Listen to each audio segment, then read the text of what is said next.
Good afternoon. It's overcast and 17 degrees in the central Okanagan at 4 p.m. I'm Josh Duncan, and this is what the Kelowna Now newsroom is following today. Search and rescue teams continued to look for a high-risk missing senior in the backcountry behind Lake Country today. Central Okanagan Search and Rescue said today's efforts were focused in the D Lake area as they try to locate 79-year-old Alan Francescuti.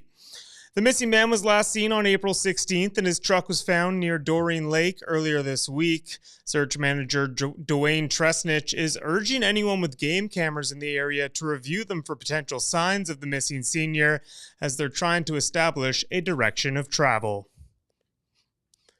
Kelowna implemented Stage 1 water restrictions this week, and West Kelowna is taking it a step further. The city has decided to implement Stage 2 water restrictions, which are typically reserved for the middle of the summer. Effective today, these restrictions mean that all residents are required to immediately reduce their outdoor water use by 30%. Alan Fillion, the city's director of engineering and operations, told council that reservoir levels are expected to be a major concern this year due to ongoing drought and low snowpacks. If the trends continue, the city says it's possible that stricter water restrictions will be put in place as we get into the warmer months.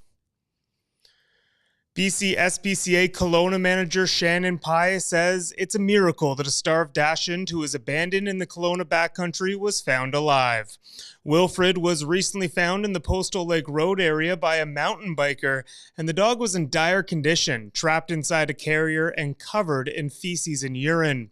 Pye says she doesn't believe Wilfred would have survived out there much longer, and he was emaciated, dehydrated, anemic, and wounded when inspected by a vet. His condition has since stabilized, but the dog still has a long recovery to go at a BC SPCA foster home before he could be put up for adoption. Pye noted that the dog was sad, scared, and hopeless when rescued, but he is starting to showcase his charming personality as he regains his health. A ban on Category 3 open fires will be going into effect in the Okanagan next week. After an influx of human-caused wildfires over the past few days, the BC Wildfire Service says this is part of the plan to prevent those and protect public safety. The ban will go into effect at noon on Friday, May 3rd, and remain in place until October or when otherwise rescinded. As a result, anyone conducting open burns will need to extinguish them by that point. Category 1 and 2 fires are not being banned at this time. There will be plenty of activity downtown this weekend as Kelowna's annual Maple Fest returns for another year. Residents are invited to Stewart Park to enjoy the family-friendly event that spills over onto Water Street. It all begins with a movie screening Friday night, followed by full days of activities outside on Saturday and Sunday. That includes live music, artisan workshops, traditional cuisine, the Sugar Shack brunch, and plenty more. The city also advising residents that Water Street will be closed to vehicles between Queensway and Doyle during the day to accommodate the festival.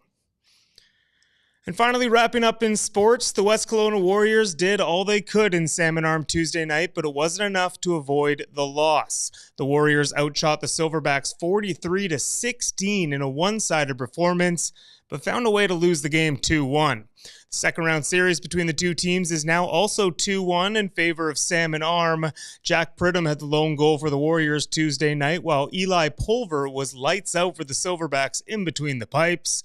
Game 4 goes tonight in Salmon Arm, with the Warriors looking to even up the series at 2 before it returns to Royal LePage Place in West Kelowna for Game 5 Friday night.